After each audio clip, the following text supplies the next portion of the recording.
Welcome back to another vlog. That is almost certainly going to have a clickbaity title. This vlog is part of the justification that I made in my head for attending what we're going to be attending together tomorrow. So, I live in Atlanta, Georgia, if you were unaware, and in Savannah, Georgia this week is the SCAD Film Festival, the Savannah College of Art and Design, their big film festival. I found out about this recently, but it's a pretty big deal. It's like, I'm pretty sure it's the biggest film festival in Georgia, and I've never been to a proper film festival, even though I literally have a film writing degree. Don't ask me questions about that. You know, I was just minding my own business, and I came across their Instagram page and a post that they made about the Entertainment Weekly panel that they were having on October 27th, featuring none other than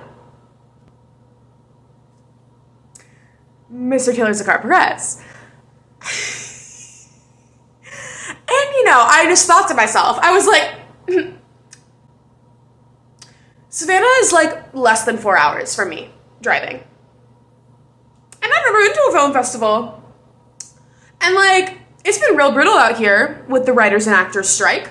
Now that the writers strike is over, I'm like, networking and vlog so I can see Taylor Zakhar Perez. So, welcome to driving 4 hours to go see Taylor Zakhar Perez.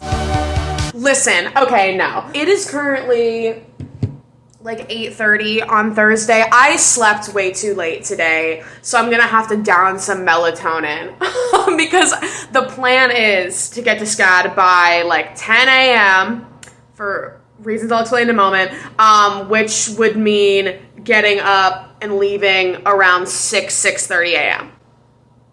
So the panels that I got tickets for were $10 each, which $10 to see Taylor Zakhar Perez, like, I couldn't ask for anything better. Honestly, that's my husband. So obviously, I got a ticket for the Entertainment Weekly Actors Panel at 4 p.m. tomorrow.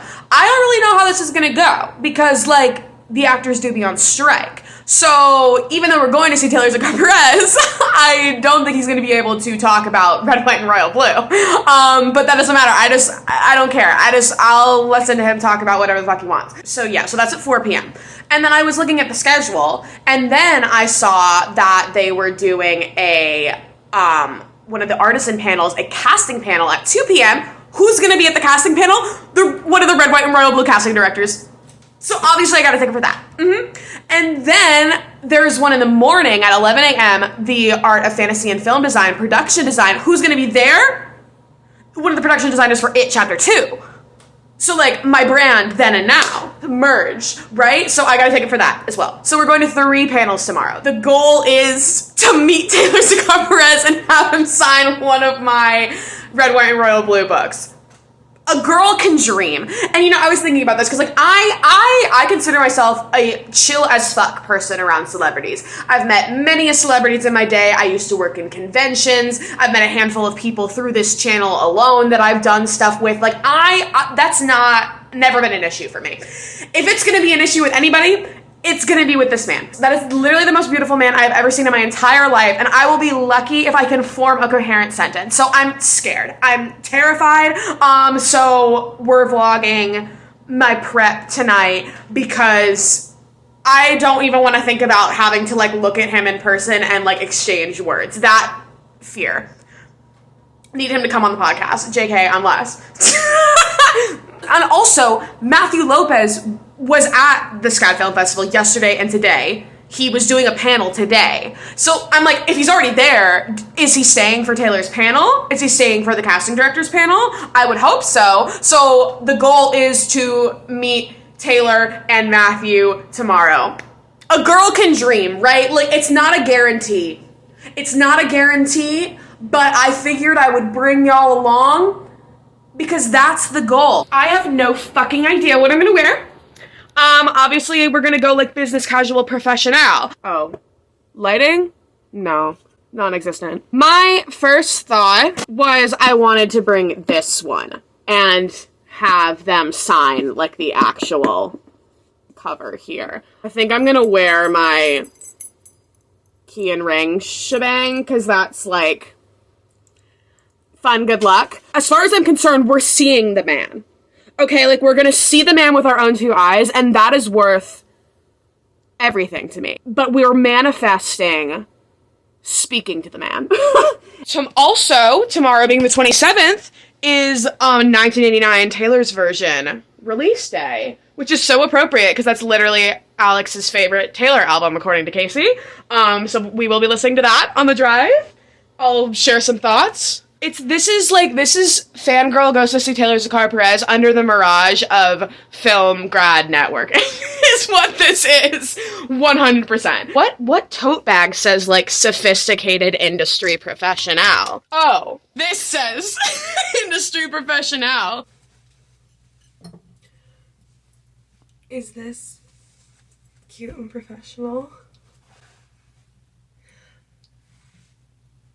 I feel like Pearl right now. I did my makeup, even though it's 6 in the fucking morning. A little Nightmare Before Christmas earrings, just... Let's go get some Chick-fil-A and then drive to Savannah.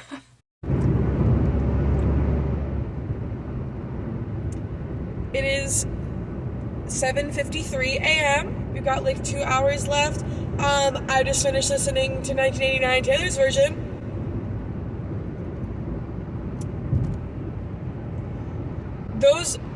Oh my god, like those, I was so gagged by those vault tracks. I was not expecting to be as gagged by those vault tracks as I am. Full stop. 1989 is in my bottom 3 in my Taylor Swift album ranking. I know. Listen, I know 1989 is a national treasure. And like, I do love her, I do. She's just in my bottom 3, right? So like, I wasn't expecting to like anything crazy, and like that's my favorite batch of vault tracks so far. She ate with those. I'm sorry. Wait, what is the fucking the Say Don't Go, that new Stormy Kensington anthem just dropped, period. And then there were like, what was the other one? That was like, I was like, oh, this is Boreo as fuck. The Now That We Don't Talk, whatever, the Boreo Kotku era anthem just dropped. I'm screaming. I loved all 5 of those. Overall, that re-recording sounded so different to me. Like, I feel like that one really sounded different from the original one. Like, that's not necessarily a bad thing. But like, everybody was saying like Speak Now sounded super, super different. I feel like this one sounds super, super different. I still, now that it's out and I listened to it, I'm still bitter as fuck that there are no features. Cause like, girl, like, what do you mean you're gonna have 0 features on 1989? Like, pop Bible about your besties. Like, Selena Gomez and Lorde were waiting in the wings to be called, and were never, like, obviously I wanted a Sabrina Carpenter feature. Their ice cream machine was down at Chick-fil-A, and so I couldn't get a frosted coffee. I had to get a normal iced coffee. If I wanted iced coffee, I would have gone to Dunkin', babes. Next time I see y'all, will be when we get to Savannah.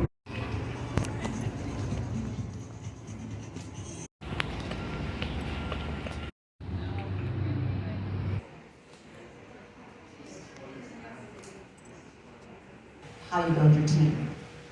When creating your design team, where do you begin?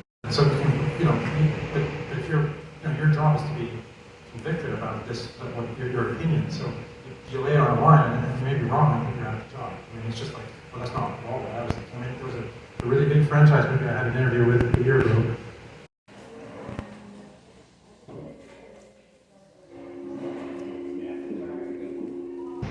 Alright, oh my god, I feel so awkward and weird today. So I'm on a little side street, going to the casting panel, which starts in like half an hour, and then that should get done like an hour and a half before the Entertainment Weekly panel.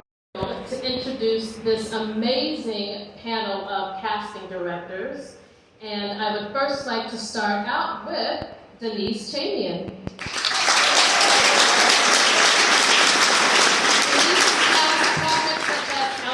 And Top Gun Maverick. Next we have Rich D'Elia.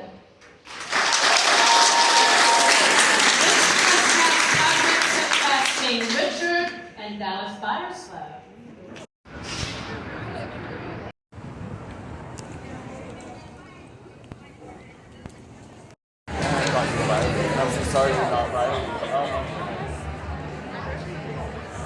Are you ready to meet our 2023 Breaking Big Award honorees? From Dungeons and Dragons, Honor Among Thieves and Pain Hustlers, Chloe Coleman.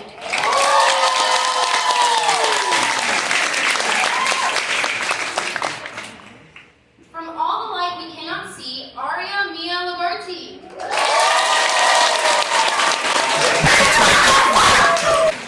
From Red, White, and Royal Blue and the Kissing Booth 3, Taylor Zakhar Perez.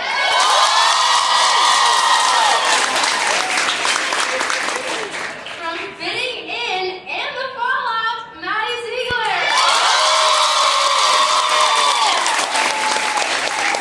I would say Saturday Night Live is what made me want to be an actor. I have 7 siblings, 2 of them are here today, and we would just do skits that we saw every Saturday night live. And we would take it back to my parents and obviously, not say the swear words, but like, it makes it so much better when you say them. You meet incredible people, that are on these covers of magazines that are winning Oscars, and you also meet some really not so nice people. And I always thought to myself, like, I don't want to make anyone feel how that actor or actress made me feel on set, making me feel like smaller because I was a PA at the time, even though I had great aspirations, to be an actor. And I've been lucky enough to work with, great actors like Uma Thurman, who, she's done so much work, and when you get on set with her, you're equal. And it was surprising because it was my first, legend in my mind to work with, and I was like, whoa, okay, yeah, like, we're going head on head right here, this is awesome. And I would also say Joey King, because she's just awesome. She just kind of taught me how to be with, be on set, be with fans, just always lead with kindness, and I think that's what I kind of gravitate towards. And who else? I mean, I love Perez. I met him, and I fanboyed, and he was like, who are you? No, I'm kidding. He was like, hey, it's so nice to meet you, and that was great. And how many actors are in here? Okay, all right, a few. All right, yeah. Hey, do you guys all go to SCAD? Yeah. The outsiders here. You're gonna go on a lot of auditions, like a ton of auditions. Like before self-tapes really existed. Like when you got a self-tape, you're like, oh, okay, yeah, this is nice. And then you get 6 at a time, and you're like, oh my gosh, like how am I going to do this? But I would say that you have to kind of just be ready for everything, every situation. I was cast to do this project, and it was like some streaming or social media thing, but it was scripted. And I did the day, and I got fired. And it was a director that had come from music videos. He was not good with direction, and I just was like, oh, okay, they told me they're going a different direction. That's okay. 3 months later, I'm watching something on YouTube, and the trailer comes out for said project, and it's the same scene that I did, just with a different person. And I, in that moment, like my stomach dropped, like, oh my gosh, this is terrible. I was fired. They weren't going a different direction. They want a different human actor altogether. Like I didn't cut it. Then silver lining, because I'm giving the silver lining. I went to dinner with a friend, and the guy that was in that project showed up, and I said, hey, you took my role in that project. I wasn't mad. I was just like, how was it? And he goes, dude, you are so lucky you got fired. Because that director made me cry the entire time I was on set. And I was, in that moment I was like, I'm so sorry. But also, I'm so grateful.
I'm like very frazzled and overwhelmed. As you can see, I'm in the car, I'm on my way home. Okay, first things first, autograph mission was a fail, but I did get to meet him. So before I talk about that, I need to tell y'all about my fucking 13th reason, because when I tell you that mine was the very last book he was gonna sign, he was like, oh, let me sign yours. And then he got pulled away by the staff and they were like, no, we gotta go. Literally the last one. So like, that is my 13th reason. So the staff of SCAD, lock your doors and windows. I'm kidding. May I just say, like, okay, I literally can't even process any of what just happened right now. It was very stressful, very overwhelming, as you can see from the clips that I took. Like, it was like, everyone was just sort of, just very like mob-y, very crowded. And so, but you know, exchanged hellos. I think I blacked out. I couldn't tell you for sure one way or another. And I got in a bunch of like group photos and things, so I need to find them on Twitter. We already knew this, but like the man is stunning. I literally feel like I'm gonna cry. Like, I don't even, like, I need to, like, get myself together. Like, that, like, the tears in my eyes are because of how gorgeous that man is. Like, I am so fucking serious when I say that is literally the most beautiful man I've ever seen in my entire life. And I was, like, short-circuiting being that close to him. Like, the rumors are true, y'all. The eyelashes... during the panel, bitch, I was like 7 rows back and I could see those goddamn eyelashes. Oh my god, like, I literally, like I said, like, I'm not like a celebrity crush girly. I'm not like a IRL fangirl girl. Like, I'll do all my fangirling, I said in private, but like not even, because I literally do it on the internet for like thousands of people. So like, that's a lie. But like, face to face, like, I'm not gonna be like, oh my god, ah! Like, like I said, I don't remember anything that just happened. That, like, gorgeous, stunning. Like, he could have said anything. Like, it was not gonna get processed in my brain, because I was just like,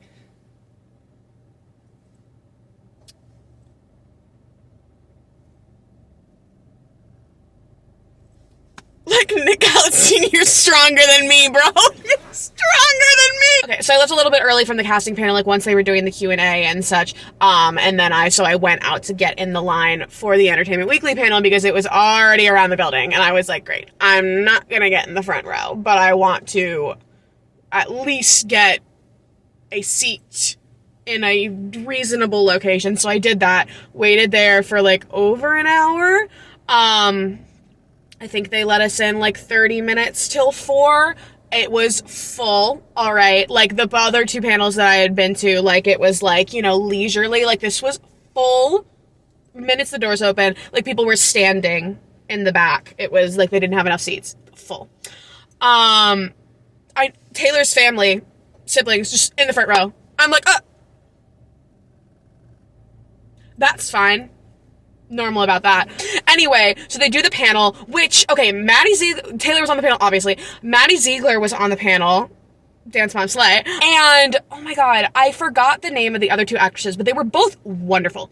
Eloquent women. Like, literally, like, just beautiful speakers. Had such wonderful things to say. So I will put both of their names here. I followed them both on Instagram, but I already forgot. But the younger one, she was in fucking Big Little Lies. And I was like, took me like half the panel to like figure out where I knew her from. And I was like, oh my fucking god, that's Zoe Kravitz's daughter in Big Little Lies. Slade. She talks about that a bit. And about Jean-Marc Vallée, because he passed away last year. And I like put a thing on my Instagram where I was like, oh, give me ideas to ask during the Q&A, which we'll get to that. And everybody sent red, white, royal blue questions. And I should have specified, because like, obviously they can't talk about any like specific current projects because of the strike. That being said, I don't remember if I recorded it or not. If I did, you'll see it. But Taylor slipped up at one point and was like, oh, like for the kissing booth thing, oh shit, I can't say that. Wait. And like went back and he was like, oh, please don't cover, I'm sorry, I can't say that. And it was funny. Because everybody was just like, you had one job. And he talked about working with Uma Thurman, just like Red, White, and Royal Blue specifically, but just how incredible she was, and working with her and being like, wow, it's just crazy that we're like acting together, and it's like how professional she is, all that stuff. So like, love that. Slayed. It was great. All 4 of them were just wonderful. They had just like it was just very captivating. They all had really, really great things to say. I mentioned Q&A. So the other 2 panels that I went to, the production design and the casting one, both of them had Q&A sessions after, where they had little like student moderators with microphones that would go around the room and like get audience questions. And then they would like just hang out at the end and like people would like go up and talk to them. That was not the case with this one. I probably should have expected that. But after going to the other 2 panels, I was like, okay, cool. Not realizing truly how full this panel was going to be. Because I just figured, like, with it having tickets, like, it wouldn't be super overpopulated. Wrong. Moderator finishes with their stuff, and he's like, that's all for today. And they rush them out. Okay, so there was no Q&A session. It was like an hour to the dot. Like 1 hour, whereas like the other 2 were like pretty lenient with the time. No Q&A, and they rushed them right out. So I was like, I started freaking out a little bit because I was like, fuck. Like, I want to say hi to the man and have him sign my fucking book. Which, after all that, didn't get. The way I was the last person. We were literally like, we were face to face. Like, we were right. And he was like, oh yeah, let me get your book. And they were like, no, we gotta go. So Taylor, if you see this, I'll mail you my book. If you want to sign it. Everybody funnels outside. This is right next to the red carpet area across from like the main stage. There's a showing of Priscilla tonight, which I wanted to get a ticket for, because it's the new Sofia Coppola. It's been sold out. I've been checking. It's been sold out. Their standby line was long, so I didn't want to wait around and see, because I knew it wasn't gonna get it. So, but anyway, so the red carpet was out. People are already waiting, and I see that there are people like with red, white, and royal blue books. So I'm like, okay, got it. So, you know, people are crowded around. I'm like, got it. So they're gonna like come through this area with all the media people. We wait there for like an hour, I think. The media camera people slowly start setting up. More people start showing up. I'm already like not at the barricade, so I'm nervous. I'm freaking out. We don't even know for sure. I didn't even know for sure if they were going to come through here. But like from what I've seen from like previous years, where like Jenna Ortega was one of the Entertainment Weekly panelist people, like she was on the red carpet. So I was like, great. I'm just gonna cross my fingers and hope the man shows up. So like an hour later, first one out, who is it? Him. Yeah, exactly. So I was like, oh my God, we're saved. But okay, immediately starts getting mobbed, right? Like immediately starts getting mobbed. Everybody like flocked like fucking moths. Okay, like I should have expected this, but I was being socially anxious, and I was being like, I prefer my celebrity interactions to just be like, hey, how are you? How's it going today? Instead of like, right? I was just like, but anyway, so like I moved, like I was like down on this end and he was down on this end, so like I went down to that side. I was like following him around, okay? I was like, no, I want to say hi. I want this man to sign my fucking book. When I tell you he could have just been like gone down the line, like people normally do at these premieres, this man stopped and asked for every single person's name, so he like that he was signing of, so he could address whatever he was, like the books, pages, tickets, whatever that he literally asked for every single person's name so he could address it to them. Every single thing that he signed. And that's why it took so damn long. And why he didn't get to everybody. But like, I can't even be mad. Like, I can't even be mad. Because it's the way that he could have like gone through and absolutely had time to sign everybody's things. But he like took the time to talk to everybody and like address their stuff and like write notes. Like, I can't be mad. I really can't be mad because icon behavior. So like, if you got your little book signed, I'm very happy for you. But also,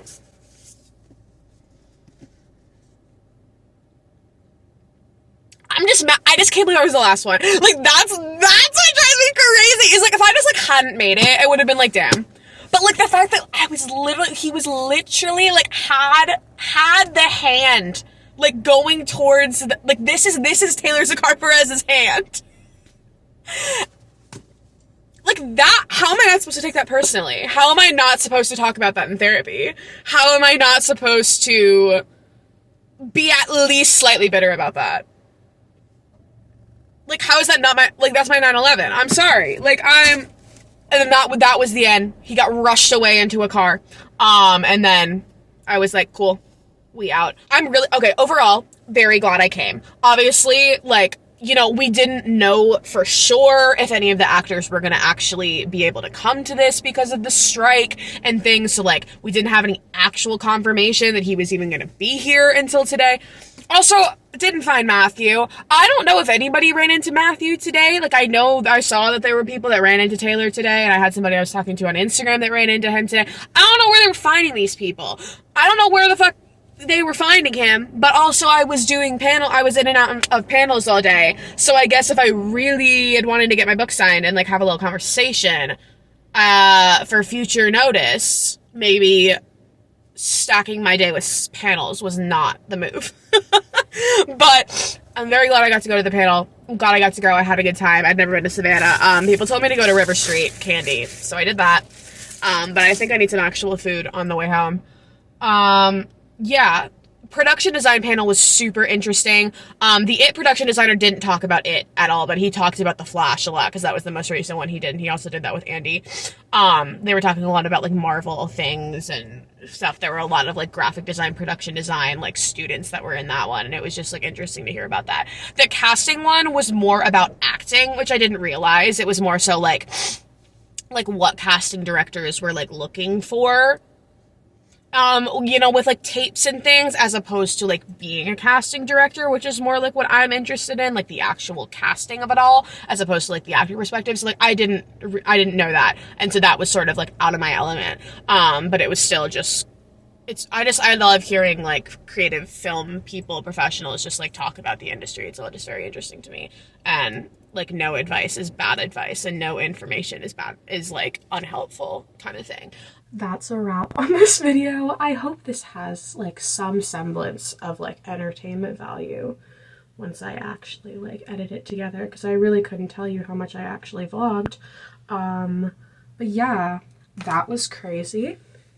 Feeling like Alex Claremont Diaz is very dear and special to me. He's one of my favorite book characters, and, like, I just feel like Taylor is, like, so much like him in the way that he just, like, looks and talks and whatever. And so just, like, seeing him and, like, hearing him speak, like, in person was just, like, very surreal, and, like, love that for me. I don't know, comment, like, and subscribe, press the notification bell, because I don't have an uploading schedule, but I've been uploading more Red, White, and Royal Blue stuff. I've started a new series where we're watching Nick Galaxy's entire filmography. Also got a new podcast episode up, which the next one we're doing is a deep dive on These Violent Delights by Mike and Emma Ever, so super excited about that. We already recorded it. I just need to edit it together. Alright, this has been a really great dinner. Thanks for coming over.